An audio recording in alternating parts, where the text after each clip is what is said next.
Hello friends, welcome to the HSCC Studio YouTube channel. Today I am going to discuss about type of operating system, and these type of operating system, operating system are most important.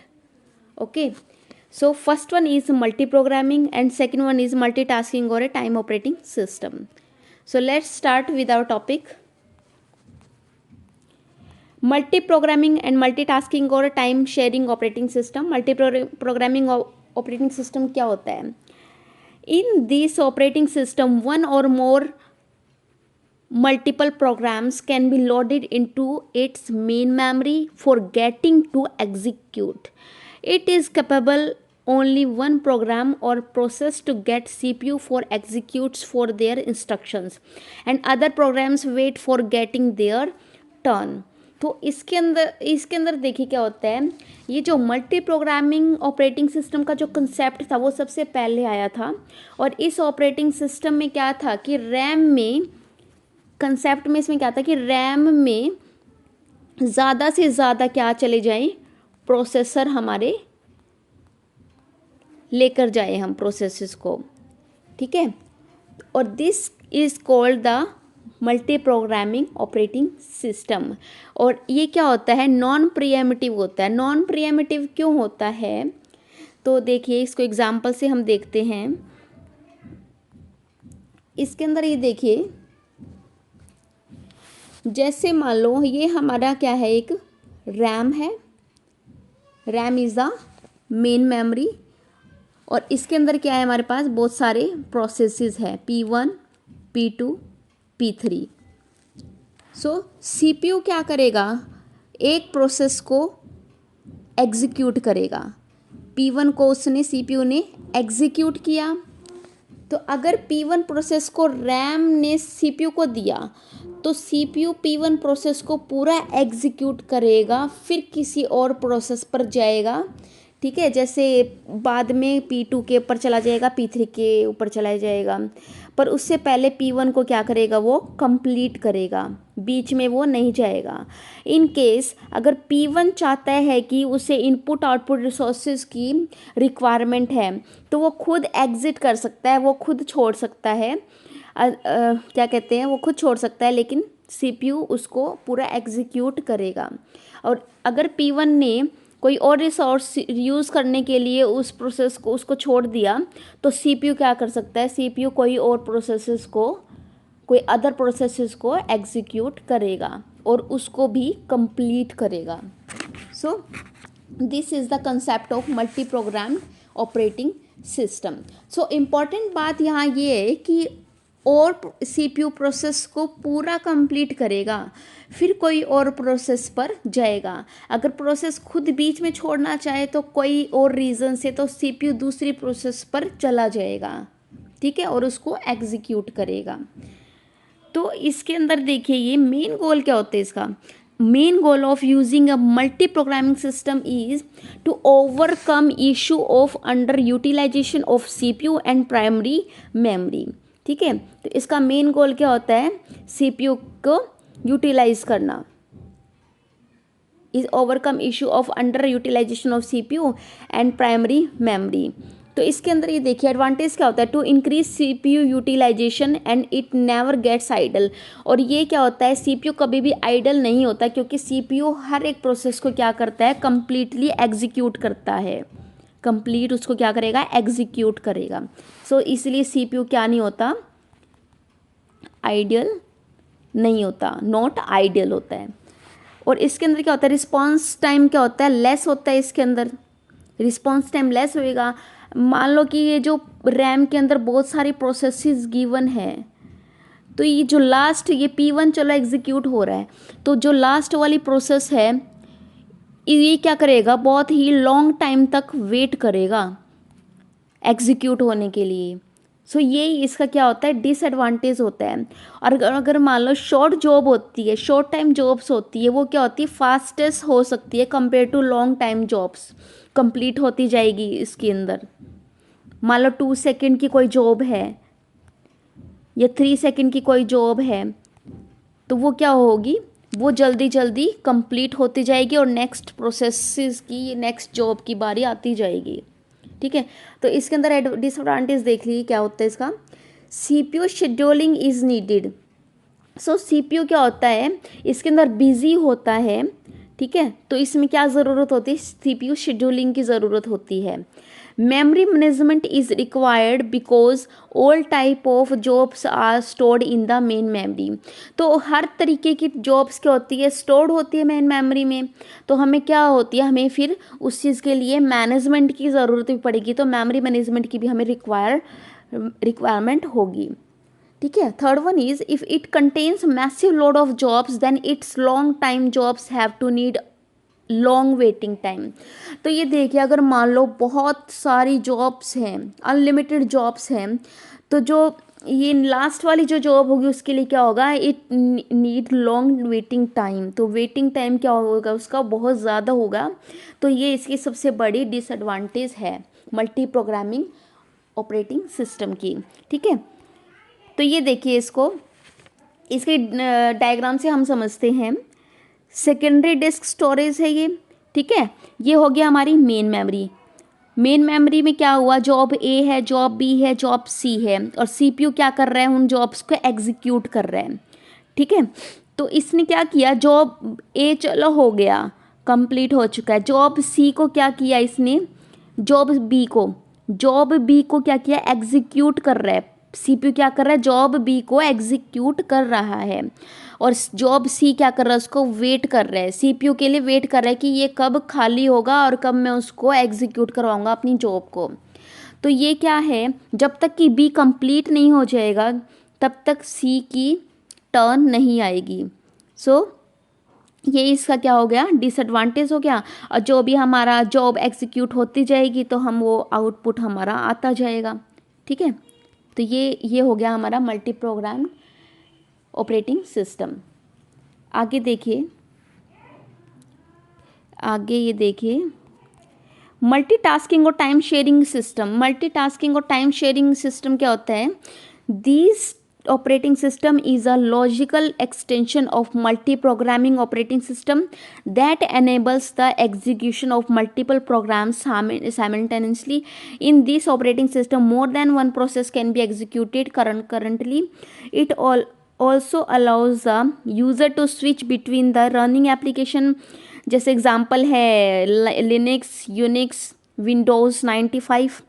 Multitasking operating system further classified into 2 types. तो ये देखिए, इसके अंदर क्या है कि इस operating system में CPU P1 प्रोसेस को एग्जीक्यूट कर रहा है कुछ टाइम के लिए, फिर उसके बाद में प्रीएम्प्ट होकर P2 के पास जाएगा, और फिर P3 के पास जाएगा, फिर P4 के पास जाएगा, और ये जाएगा जितनी भी उसके पास प्रोसेसेस होंगी मेमोरी के पास। तो ये क्या करेगा, कुछ एक टाइम के लिए सारी प्रोसेसेस को एग्जीक्यूट करेगा, जैसे 2 सेकंड के लिए सबको प्रोसेस को एग्जीक्यूट करेगा, ठीक है। तो इसके अंदर क्या होता है, टाइम की शेयरिंग होती है इसके अंदर। तो इसके अंदर क्या होगा, जैसे मान लो रियल टाइम में जो सिस्टम हम यूज़ करते हैं, अभी जो यूज़ करते हैं, जैसे लैपटॉप यूज़ करते हैं, कंप्यूटर यूज़ करते हैं हम, तो उसके अंदर किस टाइप का ऑपरेटिंग सिस्टम यूज़ करते हैं हम, मल्टीटास्किंग और टाइम शेयरिंग ऑपरेटिंग सिस्टम को हम यूज़ करते हैं। This operating system is used nowadays, ठीक है, लैपटॉप और कंप्यूटर जो हम यूज़ कर रहे हैं उसके लिए, ठीक है। आगे ये देखिए, जो ये मल्टीटास्किंग ऑपरेटिंग सिस्टम होता है ये 2 टाइप का होता है। First one is preemptive, second is cooperative multitasking operating system. तो फर्स्ट में क्या होता है, it is a type of multitasking operating system that allows computer programs to share operating system and underlying hardware resources. तो ये allow करता है computer programs को कि वो क्या करे, शेयर करे ऑपरेटिंग सिस्टम और उसके हार्डवेयर रिसोर्सेज को क्या करे, उसको शेयर करे, ठीक है। तो वो क्या होता है, प्रीएम्प्टिव, मतलब कि बीच में वो अपनी जॉब को छोड़कर नेक्स्ट जॉब के ऊपर भी जा सकता है। नेक्स्ट है कोऑपरेटिव मल्टीटास्किंग ऑपरेटिंग सिस्टम। क्या होता है, it is the smallest simplest form of multitasking in it. Each programs can control the CPU for as long as it need it. तो simplest form होता है cooperating multitasking operating system multitasking का, जिसके अंदर हर एक जो प्रोग्राम है वो each program can control the CPU, वो CPU को कंट्रोल कर सकता है for as long as it needed, जब तक उसको ज़रूरत पड़ेगी. तो इसकी एडवांटेज क्या होती है, manage several users, several manners क्या कहते हैं, सेवरल यूज़र्स को मैनेज करता है. रिलायबिलिटी होती है उसके अंदर, ठीक है. सिक्योर मेमोरी को सिक्योर करता है. It does not allow any type of permission for undesirable programs to waste memory, ठीक है. अगर मान लो कोई भी यूज़फुल जॉब नहीं है, जो रिक्वायरमेंट नहीं है जॉब को कंप्लीट करने की, तो हमें उसको भी करना पड़ेगा, लेकिन किसके अंदर करना पड़ेगा, मल्टी प्रोग्रामिंग ऑपरेटिंग सिस्टम में करना पड़ेगा. लेकिन जो multitasking time sharing operating system है, इसके अंदर क्या होता है कि ये अलाउ नहीं करता, does not allow any type of permission for undesirable program to waste memory. तो इसके अंदर सिक्योर भी कर सकते हैं हम मेमोरी को. टाइम शेयरेबल, टाइम भी शेयर कर सकते हैं हम, ठीक है. तो डिसएडवांटेज क्या होता है इसका, processor boundation, more processing power is required. इसके अंदर क्या होता है, मोर प्रोसेसिंग पावर की हमें रिक्वायर होती है. Memory boundation, RAM capacity can be raise to provide a solution. तो ये देखिए प्रोसेसर की भी हमें ज़रूरत पड़ेगी, ठीक है. जब कई सारे जो यूज़र्स हैं उनको यूज़ करेंगे प्रोसेसर को, तो हमें क्या ज़रूरत पड़ेगी, मोर प्रोसेसिंग पावर की ज़रूरत पड़ेगी, क्योंकि वो चीज़ बहुत ही क्या कहते हैं, प्रोसेसर की बाउंडेशन हो जाएगी उसके अंदर से, ठीक है. तो बेटर रिजल्ट के लिए हमें मोर प्रोसेसिंग पावर की ज़रूरत पड़ेगी. और मेमोरी बाउंडेशन, इसके अंदर भी रैम, जैसे कि रैम के अंदर हमारे पास बहुत सारी जॉब स्टोर होती है, तो हमें नंबर ऑफ़ जॉब्स अगर हमारी ज़्यादा होंगी तो हमें रैम की भी अच्छी कैपेसिटी वाली रैम की हमें ज़रूरत पड़ेगी. CPU हीटअप हो जाता है, किस लिए हो जाता है, because multiple processes are busier at the same time to complete a task. एक टास्क को कंप्लीट करने के लिए मल्टीपल यूज़र्स होते हैं, मल्टीपल प्रोसेसर्स क्या होते हैं, बिजी हो जाते हैं एक सेम टाइम के अंदर, ठीक है. तो ये देखिए डायग्राम से हम समझते हैं. तो ये देखिए मल्टीटास्किंग में क्या होता है कि ऑपरेटिंग सिस्टम में CPU है, ऑपरेटिंग सिस्टम है, तो इसके अंदर प्रोसेसर क्या, प्रोसेस 1, प्रोसेस 2, प्रोसेस 3, प्रोसेस 4.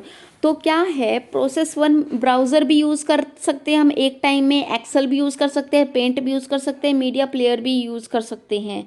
भी गाने चलाते चलाते मान लो कोई काम कर रहे हैं, हम पेंट कर रहे हैं, एक्सेल पे काम कर रहे हैं या ब्राउज़ कर रहे हैं कोई भी डाटा, तो ये किसका एग्जाम्पल होता है, ये मल्टीटास्किंग या टाइम शेयरिंग ऑपरेटिंग सिस्टम का एग्जाम्पल होता है ये.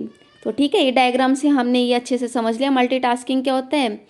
तो ये देखिए मल्टीपल प्रोसेसेस को हम एक टाइम में यूज़ कर लेते हैं उसको, ठीक है. तो वो क्या होता है हमारा मल्टीटास्किंग ऑपरेटिंग सिस्टम. तो ये देखिए इसके अंदर हम डिफरेंस भी देख लेते हैं. मल्टी प्रोग्रामिंग और मल्टीटास्किंग में क्या होता है, डिफरेंस क्या होता है. Multi programming means more than one process in main memory which are ready to execute. तो मल्टी प्रोग्रामिंग में क्या होता है, एक प्रोसेस से ज़्यादा हम क्या कर सकते हैं, एग्जीक्यूट करवा सकते हैं in main memory which are ready to execute, जो भी एग्जीक्यूट होने के लिए रेडी है, ठीक है. और मल्टीटास्किंग में क्या होता है, multitasking is when more than one task is executed at a single time utilization multiple CPUs. तो इसके अंदर क्या होता है, multitasking is when more than one task is executed at a single time utilizing multiple CPUs. तो इसके अंदर भी क्या होता है, मल्टीपल टास्क को हम परफॉर्म कर सकते हैं, ठीक है. It is based on the concept of context switching. तो इसके अंदर क्या होता है, मल्टी प्रोग्राम में हम कॉन्टेक्स्ट स्विचिंग का यूज़ करते हैं. ये बेस किसके ऊपर था, कॉन्टेक्स्ट स्विचिंग के ऊपर. It is based on the concept of time sharing, क्योंकि हम टाइम को शेयर करते हैं, हर एक प्रोसेस को हम टाइम मतलब कि सेम टाइम पे एग्जीक्यूट करते हैं, ठीक है. मतलब कि जैसे 2 सेकंड के लिए एक प्रोसेस को हमने एग्जीक्यूट किया, फिर नेक्स्ट के लिए P2 प्रोसेस के लिए हम नेक्स्ट 2 सेकेंड के लिए हमने एग्जीक्यूट किया, तो हम क्या कर देते हैं इसके अंदर टाइम को शेयर कर देते हैं, ठीक है। और मल्टी प्रोग्रामिंग में क्या होता है, पूरा का पूरा प्रोसेस जो होता है वो कंप्लीट होता है, फिर नेक्स्ट प्रोसेस के ऊपर जाता है। अगर P1 को कंप्लीट करेगा तभी वो जाएगा P2 के ऊपर या P3 या कोई और प्रोसेस के ऊपर, जो भी रेडी होगी प्रोसेस एग्जीक्यूट होने के लिए। It takes more time to execute the process. तो ये क्या होता है, बहुत टाइम लेता है एग्जीक्यूट होने के लिए। अभी देखो, अभी मैंने बताया था, मतलब मल्टीपल प्रोसेसेस होती हैं, जो लास्ट वाली जो प्रोसेस होती है उसको तो एग्जीक्यूट होने में पता नहीं कितना टाइम लगेगा एग्जीक्यूट होने में, ठीक है। तो ये क्या हो गया, इसके अंदर more time to execute the process. और ये क्या होता है, इसमें लेस टाइम एग्जीक्यूट होने में लगता है, क्योंकि ये सारे प्रोसेसेस को टाइम अलॉट करके एग्जीक्यूट करवाता है। This idea is to reduce the CPU idle for time for as long as possible. तो इसके अंदर क्या होता है, CPU आइडल नहीं होता, ठीक है। CPU idle time for as long as possible, ये क्या होता है, CPU आइडल नहीं होता, तो इसलिए क्या होता है ये मतलब कि ये कंप्लीट करता है हर एक टास्क को। The idea is allow multiple processes to run simultaneously via time sharing को यूज़ करके हम क्या कर देते हैं, इसके अंदर मल्टीपल प्रोसेसेस को रन करवाते हैं एक सेम टाइम के अंदर, ठीक है। तो स्टूडेंट्स, ये था इन दोनों में डिफरेंस, मल्टी प्रोग्रामिंग और मल्टीटास्किंग।